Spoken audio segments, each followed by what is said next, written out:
नवरात्र के महीना में नीम के डाल पे झूला लगल बे।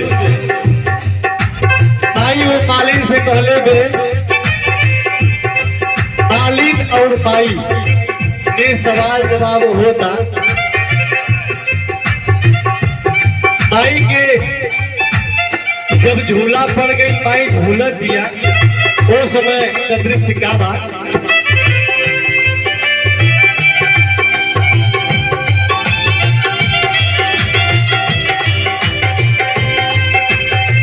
झूलता झूला मैया के लागेली पियसिया, हो के मोला एक ना।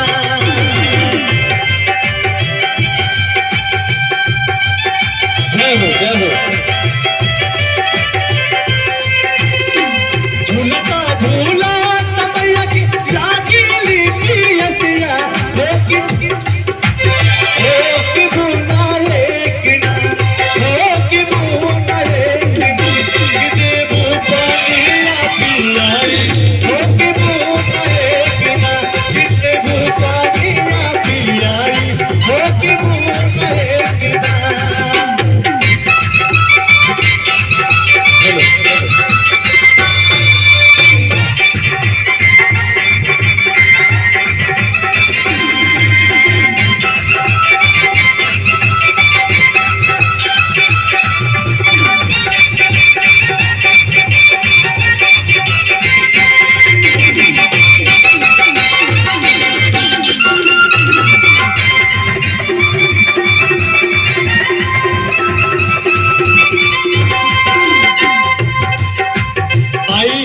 जब कहले थे कि हमरा के पानी पिया था, तो मालिन जवाब दे दिया का कैसे के पानिया पियाई मोरी मैया, हो के मोरी गोदिना।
मालिन से मालिन ज्यादा परेशान भइला की जरूरत ना बा, हम बतावतानी। माई बतावत कि हम बतावतानी, बस ध्यान से सुना का कहले बे माई मालिन से।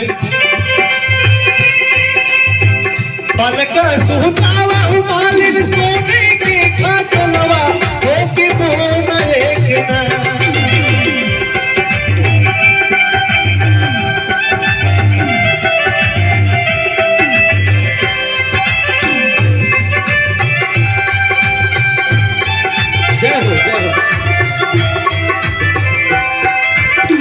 पलका सुतावा मालिन सोने के खाटलवा, हो के मोना एक ना, हो के मोना एक ना।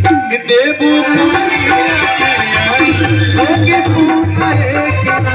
देबू पानिया पियाई, हो के मोना एक ना।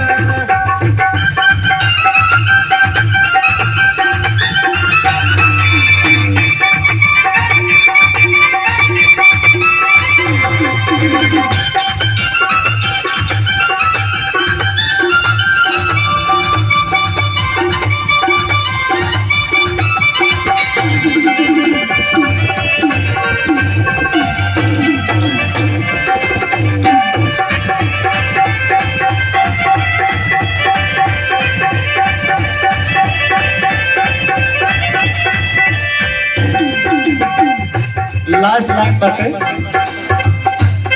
माई जब बतौले बे जब मालिक कहले दे मालिक माई से ये माई हमार कुछ विनती बा कुछ कहना बा स्वीकार करे के पड़ी का कहले बे मालिक अंतिम लाइन बा जवना यसिया माई हमारा के दिहलू हमारा बाला का के दिहलू हो के मुहे यसिया ना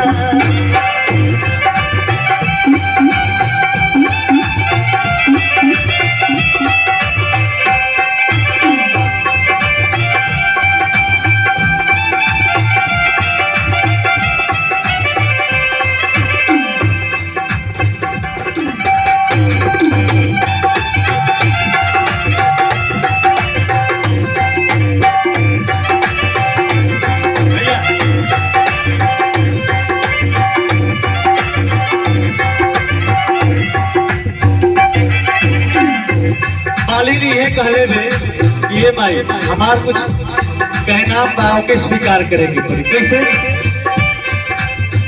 जवना यसिया माई हमारा के दिहलू हमारा बोला का के दिहलू हो के उहे यसिया ना हो के उहे यसिया ना पूरा भगतन के जाई हो के पूरा भगतन के जाई हो के उहे यसिया ताली बजा के जय हो ताली बजा के लास्ट लाइन बटे